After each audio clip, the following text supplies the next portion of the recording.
Okay, good morning students. ఈ రోజు మనం క్లాస్ లో second order linear differential equation problems గురించి మనం ఎక్స్ప్లెయిన్ చేస్తున్నాం students.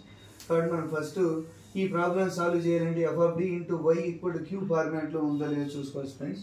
if q equal to 0 అయితే then we find only cf. Okay right. దీన్ని సాల్వ్ చేయాలంటే మనం ఏమనుకోవాలి స్టూడెంట్స్, దీన్ని d స్క్వేర్ హోల్ స్క్వేర్ అని రాయాలి. 18d స్క్వేర్ అని రాస్తాం plus 81 into y equal to 0 students.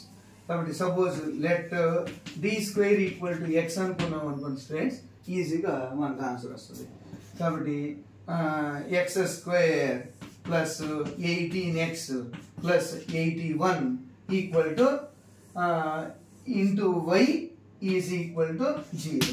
అంటే d square equal capital D అనుకున్నాం అనుకోండి, అప్పుడు d స్క్వేర్ అని రాయచ్చు స్టూడెంట్స్. కాబట్టి d అని రాయచ్చు. అలాగా మనం సాల్వ్ చేయొచ్చు. కాబట్టి d equal to to find complementary function. To find complementary function. To find complementary function. Complementary function అంటే ఇలా ఫైండ్ అవుట్ చేస్తాం students. put d equal to m. Put d equal to auxiliary equation. Auxiliary equation. Auxiliary equation అంటే put d equal to m in f of t. In f of t.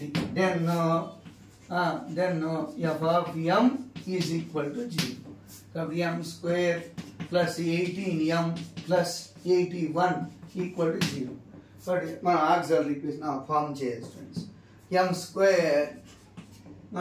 Square suppose x d square equal to అనుకున్నాం అనుకోండి, అలా వచ్చేసి students.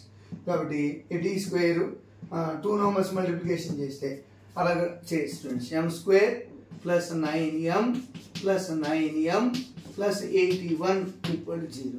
కాబట్టి m common తీసామనుకోండి m plus 9 plus 9 common తీసామనుకోండి m plus 9 is equal to 0.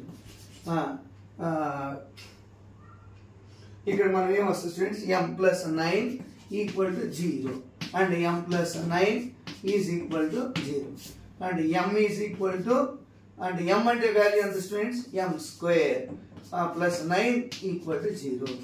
m square plus 9 equal to 0. అంటే ఇప్పుడు మనం d square equal to d square equal d అని తీసుకున్నాం కదా, అప్పుడు d ఉన్నప్పుడు d square plus d square అలా వస్తుంది students. Now these implies here అంటే m square equal to m అనుకున్నాం కదా, అందువల్ల స్టూడెంట్స్ అందువల్ల ఇలా వస్తుంది. m square equal to -9, m square equal to -9. These implies m equal to root of -9. These implies m equal to plus or minus 3i. Same students, అలా కూడా ఇది కూడా సేమ్ అలాగే వస్తుంది. అంటే ఇక్కడ 0 ఉన్నట్టు a plus or minus ib format రాస్తాం. కాబట్టి c1 ఏం రాస్తాం, దీనికి కూడా సేమ్ ఇలాగే వస్తుంది స్టూడెంట్స్. కాబట్టి 0 ప్లస్ ఆర్ మైనస్ 2 టైమ్స్ వస్తున్నాయి కాబట్టి yc equal to c1 cos 3x plus c2 sin 3x. అలాగే next c3 cos 3x plus c4 sin 3x.